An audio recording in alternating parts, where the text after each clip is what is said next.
ma réflexion qui portera aujourd'hui sur la féminisation du vieillissement et formation infirmière au Maroc. Ma contribution pour aujourd'hui s'inscrit justement sur une réflexion qui porte sur un enjeu majeur et central de santé publique, à savoir la féminisation du vieillissement au Maroc et sur les implications de cette dynamique pour la formation initiale des professionnels de santé, notamment des professionnels de soins, à savoir la tranche infirmière.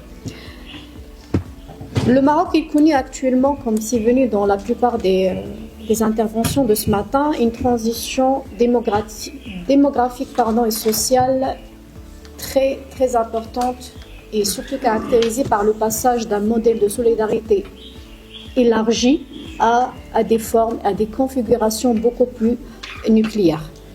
Et il me semble que c'est un constat que nous vivons tous dans nos entourages, dans nos familles également. Alors cette mutation s'accompagne d'un affaiblissement des formes traditionnelles de prise en charge des personnes âgées. Nous n'assistons plus aux mêmes formes de prise en charge, notamment des femmes. Ce qui revient à dire que dans ce contexte, les vulnérabilités liées au vieillissement tendent à s'accentuer, à avoir des formes beaucoup plus différentes, en particulier chez les femmes, en raison de facteurs cumulatifs tels que la précarité économique. Je parle également de l'isolement social et surtout les inégalités de genre tout au long de leur parcours et de leur vie. Cette féminisation du vieillissement ne constitue pas uniquement un phénomène démographique, mais un objet d'analyse à l'interface du sanitaire et surtout du social.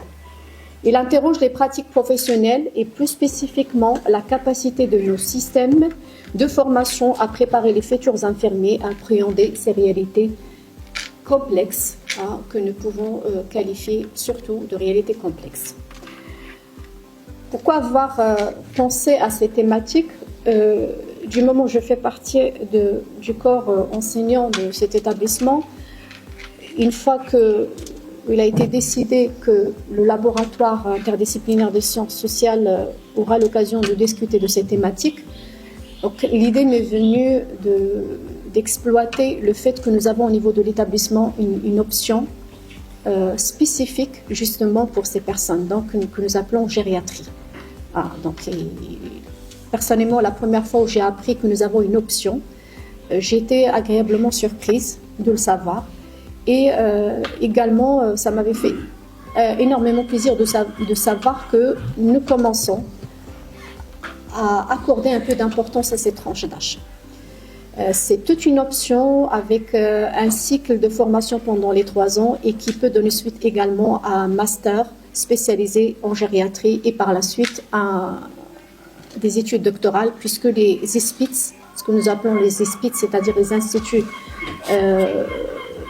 supérieurs des professions infirmières et techniques de santé, ont aujourd'hui la possibilité de continuer dans le cadre des études doctorales.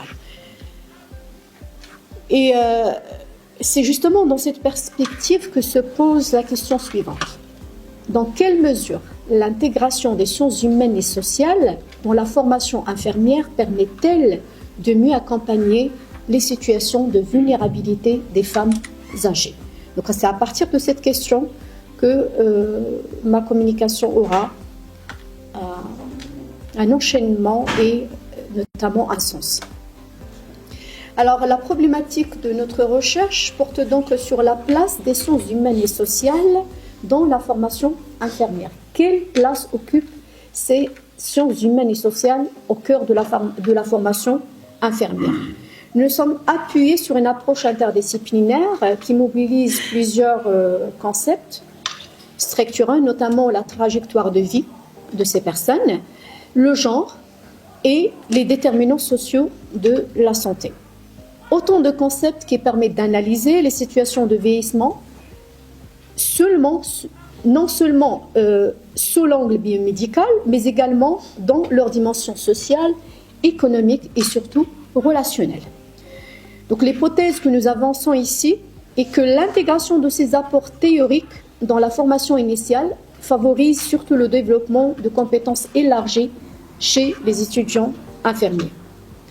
Plus précisément, il permettrait, toujours dans le cadre de notre hypothèse, d'améliorer la qualité de la prise en charge de cette tranche de population, notamment de réduire les discriminations liées à l'âge et au genre, et surtout de soutenir les capacités de résilience des patients âgés en situation de vulnérabilité.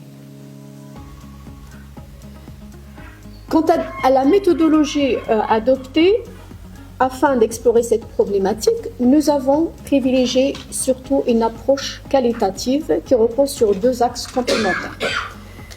D'une part, il s'agissait d'une analyse des contenus pédagogiques qui sont dispensés au sein de l'établissement supérieur des professions infirmières et techniques de santé, notamment les contenus pédagogiques relatifs aux sciences humaines et sociales dispensés à l'Hospice d'Agadir et qui permet d'identifier les thématiques abordées ainsi que leurs articulations avec la pratique infirmière.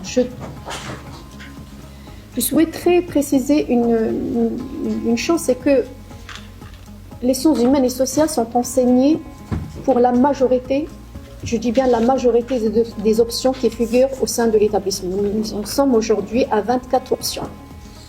Je peux vous dire que pour toutes ces options, notamment en S1 et S2, ils ont l'obligation d'étudier les sciences humaines et sociales. D'autre part, une observation participante fondée sur l'expérience d'enseignement et qui vise surtout à analyser la manière dont les étudiants s'approprient ces contenus et surtout les mobilisent dans leur pratique clinique quotidienne dans des situations très concrètes. Alors, une double approche donc qui permet d'articuler une lecture des dispositifs des formations et une compréhension des processus d'apprentissage en situation de traitement de ces personnes et de ces sujets traités.